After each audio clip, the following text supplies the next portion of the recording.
नमस्कार दोस्तों, आप सभी का स्वागत है हमारे YouTube चैनल प्रतियोगी मंच में। दोस्तों, आज हम फिर से हाजिर एक नई वीडियो के साथ और इस वीडियो में हम बात करेंगे उन महत्वपूर्ण प्रश्नों के बारे में जो हमारे एग्ज़ाम के पॉइंट ऑफ व्यू से काफ़ी अहम हो जाते हैं। तो दोस्तों, इस वीडियो में हमने जो बिंदु लिए हैं वो हैं उत्तराखंड देवस्थानम बोर्ड, उत्तराखंड राज्य वित्त आयोग, RBI, chief justice of India, Uttarakhand high court, ISA, GST परिषद, CAG, UNO, WTO, NITI Aayog एवं फाइनेंस आयोग।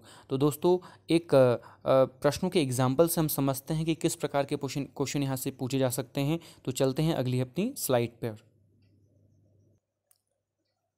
यहाँ पर दोस्तों आप देख रहे होंगे रट्टा मार सीरीज हमारी। इसमें जो टॉपिक हमने ऊपर डिस्कस किया अभी, तो उससे जो क्वेश्चन पूछे जा सकते हैं उनका एक क्लू, एक एग्जाम्पल आपको दिया जा रहा है। इनका आंसर आपको वीडियो देखने के बाद आप स्वतः ही इनको हल कर पाएंगे। Question number 1, Uttarakhand Devasthanam board का गठन कब किया गया। दूसरा, नीति आयोग के वर्तमान में CEO कौन है। इसके बाद अगला क्वेश्चन, 15वें वित्त आयोग के अध्यक्ष कौन हैं। RBI की स्थापना कब हुई है। उत्तराखंड राज्य वित्त आयोग के 5वें अध्यक्ष किन्हें नियुक्त किया गया है। सुप्रीम कोर्ट के 48वें मुख्य न्यायाधीश कौन हैं। उत्तराखंड हाई कोर्ट के वर्तमान मुख्य न्यायाधीश कौन बने हैं और उनका क्रम। इसके बाद भारत के वर्तमान में नियंत्रक एवं महालेखा परीक्षक कौन हैं। इसके बाद संयुक्त राष्ट्र संघ के वर्तमान महासचिव कौन हैं। WTO की पहली महिला निदेशक किसे नियुक्त किया गया है। और ये क्वेश्चन बहुत ज़्यादा इंपॉर्टेंट क्वेश्चन बन जाता है। इसके बाद जो आपका क्वेश्चन है आगे, भारत के वर्तमान आर्थिक सलाहकार का नाम। अगली स्लाइड में चलते हैं। इसमें 12वां नंबर का प्रश्न है, हाल ही में किसे अंतर्राष्ट्रीय सौर गठबंधन का अध्यक्ष बनाया गया है। तो 4 आपको ऑप्शन इसमें दिए गए हैं। इसी प्रकार अगला जो क्वेश्चन है, GST परिषद का अध्यक्ष कौन होता है। इसके बाद चर्चा में रहे हैं कुछ, तो जैसे सौम्या स्वामीनाथन, इनका जिक्र हुआ है। मिताली राज का जिक्र हुआ है। इन्होंने क्या अनोखा किया है वो भी हम आगे वीडियो में बात करेंगे। तो चलते हैं अपने आगे स्लाइड पे।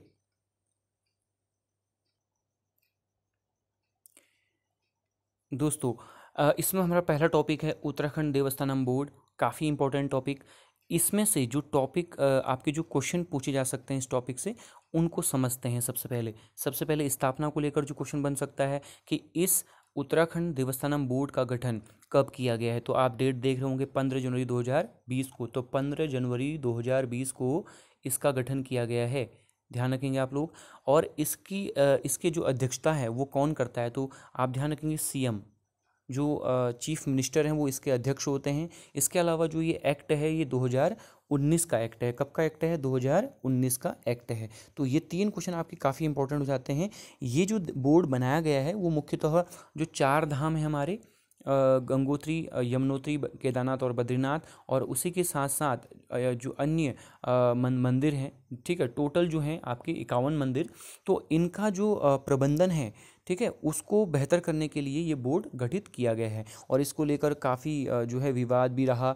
इसका विरोध भी कर रहे हैं तीर्थ पुरोहित जो हैं, काफ़ी विरोध कर रहे हैं कि राज्य ने जो है मंदिर पर हस्तक्षेप नहीं करना चाहिए, ऐसे कुछ तथ्य इसमें दिए हैं। और यहाँ पर केस भी हुआ था उसको लेकर। तो बहरहाल ये डिटेल आप इसको पढ़ लीजिएगा। इसमें ऐसा कुछ खास इंपॉर्टेंट हमारे एग्जाम के पॉइंट ऑफ व्यू से नहीं है। आप बस इसका आपको पता होना चाहिए, आर्टिकल 26 और आर्टिकल 25 जो हमारे पॉलिटी से रिलेटेड है। आर्टिकल 25 धार्मिक स्वतंत्रता का अधिकार, जिसमें आप किसी भी धर्म को स्वीकार कर सकते हैं, आप उसका अंतर्ग्रहण कर सकते हैं। इसी प्रकार आर्टिकल 26 कहता है कि आप अपने धर्म से रिलेटेड कुछ आयोजन अगर आपको करने हैं तो धार्मिक आयोजन अनुष्ठान वगैरह आप कर सकते हैं। तो यहाँ पर यही मुद्दा निकल के आया था कि जो ये हस्तक्षेप सरकार कर रही है बोर्ड बनाकर, क्या ये संविधान का उल्लंघन है। तो कोर्ट ने बोला नहीं, ये उल्लंघन नहीं है। ये मंदिर जो है एक प्रकार के सार्वजनिक स्थल हैं और इनको कानून के द्वारा प्रशासित किया जा सकता है। और वहीं यह बोर्ड कहीं पर भी किसी भी प्रकार से धार्मिक जो क्रियाकलाप हैं उनमें हस्तक्षेप नहीं करता है। तो ये आप इस चीज़ को ध्यान रखेंगे। चलते हैं अपने अगले टॉपिक की ओर। दोस्तों, अगला जो हमारा टॉपिक है वो है नीति आयोग। तो ये भी बहुत इंपॉर्टेंट प्रश्न है। यहाँ आपसे ये डिटेल आपसे कुछ भी पूछी जा सकती है। 1 जनवरी 2015 को इसका जो है गठन किया गया है। हालांकि ये नाम परिवर्तन किया गया है इसका, अगर आप पूर्व नाम देखें तो योजना आयोग इसका पूर्व नाम था। 15 मार्च 1950 को योजना आयोग का गठन किया गया था। आप ध्यान रखेंगे नीति आयोग जो यानी कि नीति जो है इसका जो पूरा नाम है national institutional for transforming India, इसका पूरा नाम है। ध्यान रखेंगे इसके वर्तमान में जो उपाध्यक्ष हैं वो राजीव कुमार हैं, जबकि वर्तमान में इसके सीईओ जो हैं अमिताभ कांत हैं। तो ये आपको बिल्कुल ध्यान रखना है। और इसके बाद जो इम्पोर्टेंट प्रश्न इसका एक और है वो है कि प्रधानमंत्री इसके पदेन अध्यक्ष होते हैं नीति आयोग के। तो इसके बाद आगे हम अगले टॉपिक पे बात करते हैं, वो है 15वें वित्त आयोग। तो 15वां जो वित्त आयोग है, वित्त आयोग का जो उल्लेख है ध्यान रखेंगे हमारे संविधान में आर्टिकल 280 के अंतर्गत किया गया है। और वित्त आयोग का जो गठन है प्रत्येक 5 वर्ष के लिए, ठीक, ये किया जाता है राष्ट्रपति द्वारा। राष्ट्रपति इसका गठन करता है। अभी जो इम्पोर्टेंट क्वेश्चन है कि जो हाल ही में जो 15वां वित्त आयोग गठित किया गया था वो किया गया था 27 नवंबर 2017 को। और इसके जो अध्यक्ष हैं वो बनाए गए हैं एन.के. सिंह को। तो एन.के. सिंह को इसके अध्यक्ष बनाए गए। तो ये इंपॉर्टेंट आपके फैक्ट हैं, आपको बिल्कुल याद रखना है। इसके बाद बात करते हैं आरबीआई की, रिजर्व बैंक ऑफ इंडिया, जो कि हमारे भारत में सभी बैंकों का बैंक ये है और सभी बैंकों को रेगुलेट भी ये करता है। और एक हिसाब से आप कह सकते हैं कि बैंकों का बाप। और यहाँ पर हम बात करेंगे कि इसकी जो स्थापना हुई है वो हुई है 1 अप्रैल 1935 को। और इसका जो एक्ट है 1934 का एक्ट है। और इसकी स्थापना के लिए जो आपने देखा होगा समिति जो बनी थी वो बनी थी हिल्टन यंग समिति आपकी इसकी बनी हुई थी। और इसमें 1 गवर्नर और 4 डिप्टी गवर्नर होते हैं। और अभी जो इसके वर्तमान में गवर्नर हैं शक्तिकांत दास, ये 25वें क्रम के आपके गवर्नर है। और ध्यान रखेंगे जो गवर्नर का जो सामान्यतः कार्यकाल होता है वो 3 वर्ष का होता है। तो आगे की वीडियो में हम बात करेंगे उत्तराखंड राज्य वित्त आयोग। उत्तराखंड राज्य वित्त आयोग आप ध्यान रखेंगे अनुच्छेद 243 आई। अब इसको कैसे याद रखना है, 243 आपको पता है पंचायती राज संस्थाओं से ही ये संबंधित आर्टिकल है। इसमें आई का मतलब है इनकम, ये एक याद करने का तरीका है, आई फॉर इनकम। और इनकम का संबंध होगा किससे, वित्त से।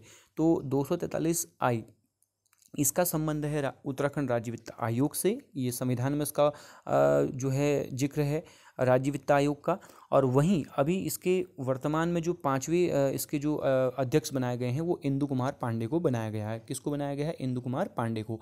जबकि पहले अगर आपसे पूछे तो वो आर.के. धर हैं। इसके बाद चलते हैं अपने अगले क्वेश्चन की ओर, सर्वोच्च न्यायालय। तो सर्वोच्च न्यायालय का जो जिक्र आपको मिलेगा आर्टिकल 124 में मिलेगा। इसमें अभी हाल ही में जो 48वें क्रम के जो हमारे CJI chief justice of India जो बने हैं वो आर.वी. रमन्ना बने हैं। ओके, तो आर.वी. रमन्ना बने हैं। और आपसे ये भी क्वेश्चन इंपॉर्टेंट है जो पूछा जा सकता है, CJI सहित सर्वोच्च न्यायालय में टोटल जजों की संख्या अभी वर्तमान में कितनी है, ये भी करंट अफेयर में रहा था। तो ये 34 टोटल हैं। तो 34 जो हैं ये संख्या है जजों की सुप्रीम कोर्ट में। और ध्यान रखेंगे जो सुप्रीम कोर्ट के जो चीफ जस्टिस हैं इनको जो शपथ दिलाई जाती है वो राष्ट्रपति द्वारा दिलाई जाती है। और वहीं राष्ट्रपति को जो शपथ दिलाई जाती है वो चीफ जस्टिस द्वारा दिलाई जाती है। तो इस फैक्ट को भी आपको बिल्कुल ध्यान में रखना है। आगे बढ़ते हैं अपने टॉपिक में।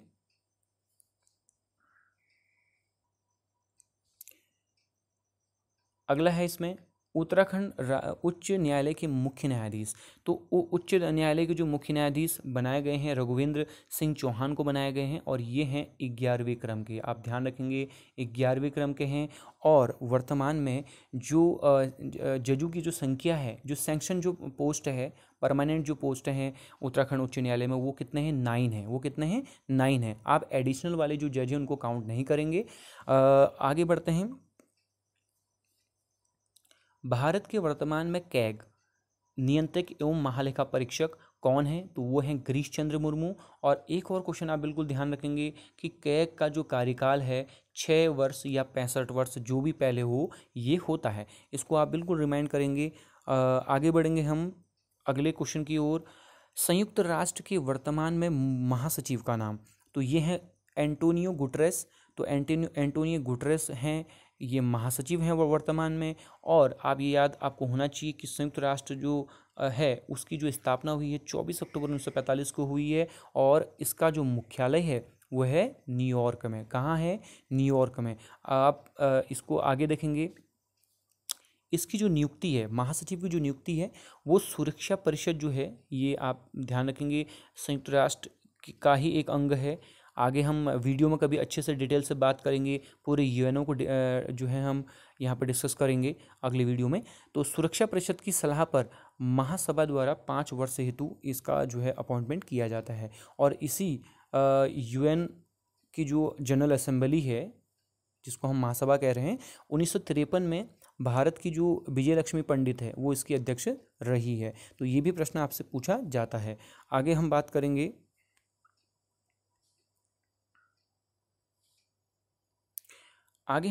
जो कि क्वेश्चन है WTO की पहली महिला निदेशक। और ये क्वेश्चन अपने आप में बहुत इंपॉर्टेंट है। और दोस्तों आप ध्यान रखें, जब भी आप क्वेश्चन पढ़ रहे हों, पहली महिला अगर आपको करंट अफेयर में मिल जाए तो आप समझिए कि ये क्वेश्चन काफ़ी इंपॉर्टेंट हो जाता है और ये क्वेश्चन पूछे जाने की संभावना अधिक बढ़ जाती है। तो यहाँ पर भी ये क्वेश्चन काफ़ी महत्वपूर्ण है, आपके आगामी उत्तराखंड के एग्जाम में काफ़ी इंपॉर्टेंट है।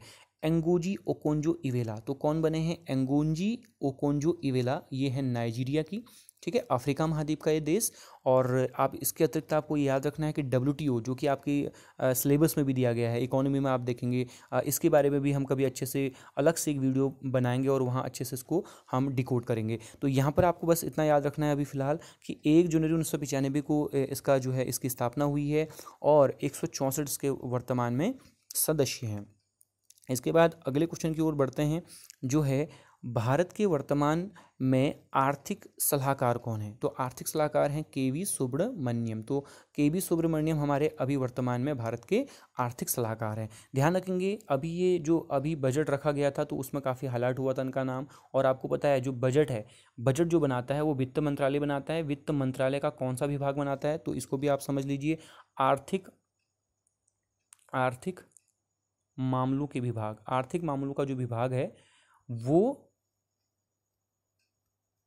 विभाग ये जो है बजट बनाने के लिए उत्तरदायी है, यानी कि ये बजट बनाता है, ठीक है। इसके बाद अगला जो हमारा क्वेश्चन है वो है GST परिषद।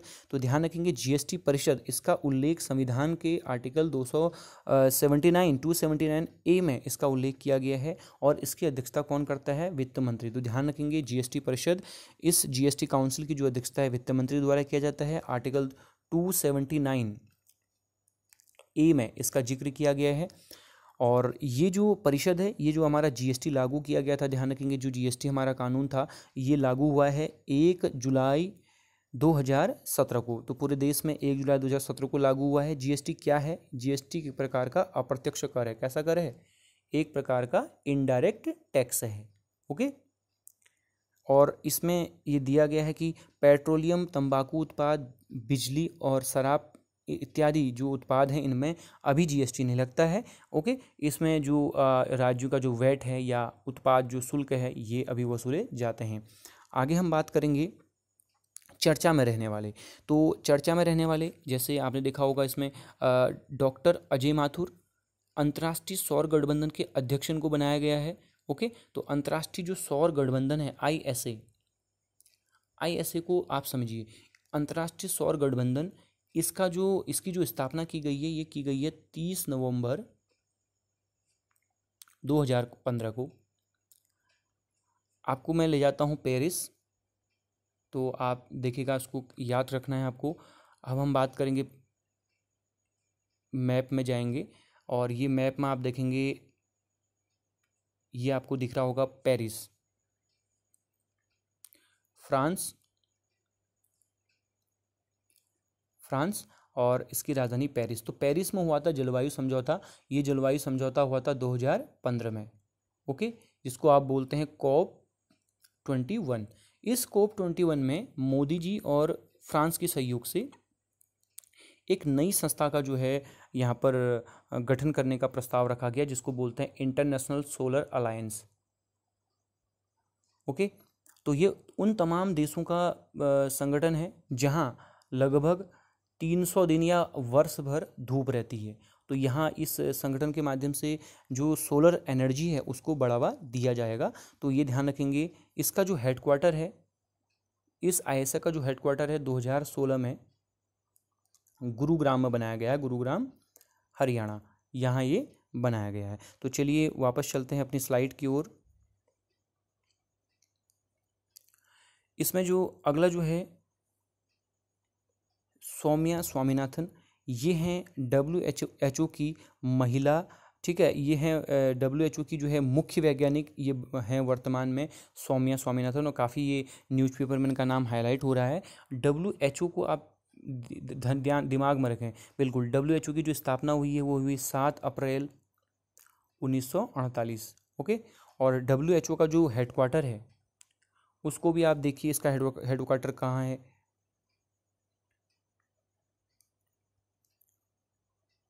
आप देखिए इसी फ्रांस के बगल में आप देखेंगे स्विट्जरलैंड। इस स्विट्जरलैंड के यहाँ पर आप देख होंगे जेनेवा। तो ध्यान रखेंगे स्विट्जरलैंड और जेनेवा ये यूरोप के महाद्वीप के देश हैं। तो जेनेवा में जो है WHO का मुख्यालय है। तो ये आपको पता होना चाहिए, याद होना चाहिए बिल्कुल। और ये आपका इस प्रकार से वीडियो रहा। आगे हम चलते हैं वापस।